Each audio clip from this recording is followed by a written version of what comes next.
right, and welcome to our bulletin tonight. Our sign language interpreter is William Asilla. Now, today was the second day of the hearings at The Hague. Journalist Joshua Arap Sang's defense lawyer Katwa Kigen told the International Criminal Court that his client was not involved in any plot to execute attacks in the post-election violence. Let's now bring in our associate editor, Noah Otieno, who is live from The Hague with the proceedings of the second day of the hearings there. Noah, could you give us an update of what happened today and perhaps what to expect in the coming days? Yes, Yvonne, and our viewers back in Nairobi and in East Africa, good evening. Yes, it was a very busy day for the defense team for the radio presenter Joshua Arap Sang at the International Criminal Court here at The Hague in the Netherlands. Their job today, the assignment for the defense team for Joshua Arap Sang was to prove to the judges why they want the judges to find that Joshua Arap Sang has no case to answer. And they took a three-pronged approach. One, they wanted to convince the judges that any evidence that the prosecution has put forward to support the theory that Joshua Arap Sang used certain words on air during his days as a radio presenter in 2007 to incite anti-PNU supporter sentiments in the region where he operated from around Eldoret. The evidence was not enough.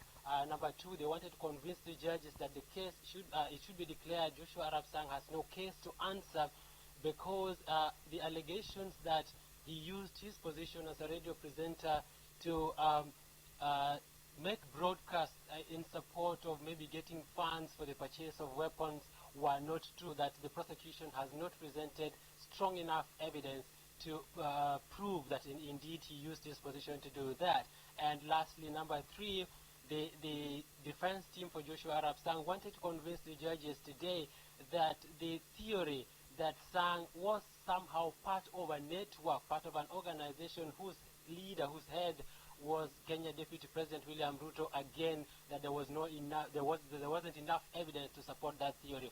Here's a bit of what went on in the courtroom today, and remember tomorrow, of course, it will be the turn of the Kenyan Deputy President William Ruto. Take a look at what happened today. Now, after the opening statements given here on Tuesday by both the defense side and the prosecution side, the defense team for radio journalist Joshua Sang took the day Wednesday to give their justification for the filing of the motion of a no case to answer against Joshua Sang. And the defense team for radio journalist Joshua Sang, led by lawyer Katwa Kigen, was giving the same argument, following the same pace they set on Tuesday, appealing to the judges, pleading with the judges to disregard the number of the witnesses that have been produced by the prosecution side and the content and the quantity of the evidence given by these witnesses. Katwa Kigen is telling the judges, for example, that some of the pieces of evidence given by the prosecution witnesses do not have exact dates, exact contexts, or indeed exact venues that can be verified by either the prosecution, the judges, or the defense teams. And this is one of the grounds on which they want the case against radio journalist Joshua Sang to be thrown out. The prosecution was not able to produce a single audio where those words were used. Not a single material showing that in fact Mr. Sang used those words. The most that they did was to have witnesses, some of who came and disowned those statements, saying that in fact that is what Mr. Sang said. Katwa Kigen is telling the judges that some of the allegations that are being leveled against radio journalist Joshua Sang are not material that would justify jurisdiction of the International Criminal Court, telling the court, for example, that some of the statements attributed to Joshua Sang are amounting to protected speech that should not be pulling the man before this court. It looks like you say, what do you, Judge, what do you want me to say? But if your position is that, look, these statements were not made, why don't you leave it at that? But when you say these statements were not made, but even if they were made, they're protected speech, of course questions will have to be asked of you. Now, Thursday will be the day for Kenyan Deputy President William Ruto to present his side of the argument on why they want the case against him to be thrown out. And the political significance of the timing of this no case to answer motion, especially in the case of William Ruto, will not be lost on observers in Kenya. One, William Ruto is a very, very important pillar of the Jubilee Alliance's plan for the 2017 election. And as such, Ruto cannot spend this year attending court proceedings back and forth. And that's why the decision that will come from these particular proceedings on the no case to answer motion will be very, very important, not just for Ruto, but also for the players and the leaders of the Jubilee Alliance. We really hope this is our last travel to the ICC. We not only hope, we believe, and we honest advice and faith and belief is that the court must take with seriousness why we are here, what we've seen here, what's happening here, that it is not good for our nation, it's not good for anybody, it's just a waste of public resources, a waste of time, persecution and of the two gentlemen, and leaving our country in a state of unnecessary suspense in terms of our reconciliation. On Friday, all sides of this case, the judges, the defense and the prosecution are expected to seek clarifications on points that have been raised throughout the week. From the International Criminal Court in The Hague in the Netherlands, my name is Noah Otieno for KTN News. Thanks very much, Noah Otieno, and we'll definitely be catching up with him tomorrow, as he clearly told us there that tomorrow it'll be Deputy President William Ruto's turn to make final submissions before the court. Let's come back home now. The Teacher Service Commission and the teachers' unions are once again embroiled in a bitter war of words. Exercise. And while the TSC says the exercise seeks to improve the quality of education, the Kenya National Union of Teachers and the Kenya Union of Post-Primary Education Teachers officials have warned their members against signing the appraisal forms. Thank you, Mr. Speaker, for protecting me. Barely 3 months after the Code of Conduct and Ethics for Teachers were tabled in Parliament, the Teacher Service Commission has swung to action. They set the rules on promotion and demotion of teachers based on their performance, an exercise that has ignited fresh acrimony between the TSC and the giant teachers' unions NAT and KUPPET. It's not a punitive instrument. It is meant to improve the performance of the teacher and, by extension, improve the performance and the welfare of the learners. No teacher of this country should handle that form. That is a hot potato, don't touch it. Until the unions sit with the Teacher Service Commission, go through the forms, and they are briefed about the forms before they are sneaked into schools. Under the exercise already rolled out in most counties, the head teachers will be assessed on resource management and the maintenance of teaching standards, and thereafter they will sign performance contracts. The teachers will be appraised on time management, discipline, creativity in teaching, and even output in co-curricular activities.